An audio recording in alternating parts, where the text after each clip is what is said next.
সবার প্রথমে আপনি আপনার মোবাইলে থাকা ক্যাপকাটে যান আর একটি ফটো সিলেক্ট করুন অথবা ভিডিও সিলেক্ট করুন। সেখানে সিলেক্ট করার পর আপনি আপনার টেক্সট লিখুন, টেক্সটটি বাংলায় লিখুন।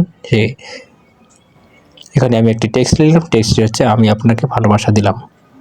কিন্তু দেখতে পাচ্ছেন লেখাগুলো সঠিকভাবে আসতেছে না। এই জন্য আপনাকে কী করতে হবে, সঠিকভাবে লেখার জন্য এরপর আপনাকে যে টিপসটি করতে হবে সেটি হচ্ছে গুগল ক্রোমে যেতে হবে, বাংলা ফন্ট লিখে সার্চ দিতে হবে। সার্চ দেওয়ার পর প্রথম যে ওয়েবসাইটটি আছে এখানে আপনি ক্লিক করবেন। এখানে ক্লিক করার পর আপনি নিচের দিকে স্ক্রল করবেন, স্ক্রল করার পর অনেকগুলো ফন্ট আপনি দেখতে পাচ্ছেন। এখানে আপনি ফ্রি ফন্টে সার্চ ক্লিক করবেন। ফ্রি ফন্টে ক্লিক করার পর আপনি অনেকগুলো অপশন দেখতে পাবেন। এখানে অনেকগুলো ফন্ট আপনি দেখতে পাচ্ছেন। তারপর মধ্যে আপনার যেটি চয়েস হয় সেটি আপনি ক্লিক করুন। ক্লিক করে আপনার ফন্টটি চয়েস করুন। এরপর আপনি আপনার ফন্টের ডাউনলোড অপশনে আছে নিচের দিকে আপনি যে ডাউনলোড অপশন আছে সেখানে আপনি ক্লিক করুন। ক্লিক করার পর এটি ডাউনলোড হয়ে যাবে। এটি ডাউনলোড হওয়ার পর আপনি যে কাজটি করবেন, আপনি আপনার ফাইলটি চলে যাবেন। আপনি যে ফন্টটি ডাউনলোড করেছেন সেই ফন্টটি এখন এক্সপোর্ট করুন।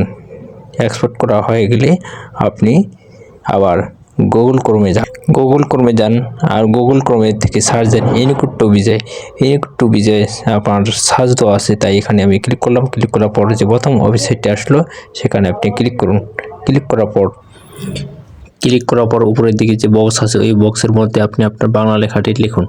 বাংলা লেখাটি লেখার পর এখানে নিচের দিকে লাল বক্সে লেখা আছে ইউনিকোড টু বিজয়, সেখানে আপনি ক্লিক করুন। সেখানে ক্লিক করলে আপনি নিচের দিকে কতগুলো ইংলিশ লেখা দেখতে পাবেন। সেই ইংলিশ লেখাগুলো আপনি কপি করুন। সবগুলো কপি করার পর আপনি এরপর আবার ক্যাপকাটে যান। ক্যাপকাটে যে ফন্ট লেখা আছে ফন্টে ওখানে অ্যাড ফন্টে আপনি প্লাস আইকনে চাপ দেন। প্লাস আইকনে চাপ দেওয়ার পর আপনি যে ভিতরের দিকে যে থ্রি লাইনে আছে থ্রি লাইনে ক্লিক করুন। থ্রি লাইনে করার পর যে ডাউনলোড করার অপশনে আপনি ক্লিক করার পর যে আপনি ফন্টটি নিয়েছেন সেটি আপনি ক্লিক করুন। ক্লিক করার পর আপনি আপনার ফন্টটি পেস্ট করুন। এরপর আপনি আপনার ফন্টটি অ্যাড করার জন্য আপনি যে ফন্টটি কপি করেছেন সেই ফন্টটি লেখার জন্য একটি টেক্সট নিন। টেক্সট নেওয়ার পর আপনি ফন্টটি পেস্ট করুন। কপি করেছেন যেটা ওটাকে আপনি এখানে পেস্ট করুন। পেস্ট করার পর আপনি আপনার ফন্টে যান। ফন্টে যায় আপনি আপনার পছন্দ মতো যে ফন্টটি ওটা আপনার পছন্দ মতো যে ফন্টটি সেটি পেস্ট করার পর আপনি আপনার যে সুন্দরভাবে যে বাংলা লেখাটা লিখতে চাইছেন সেটি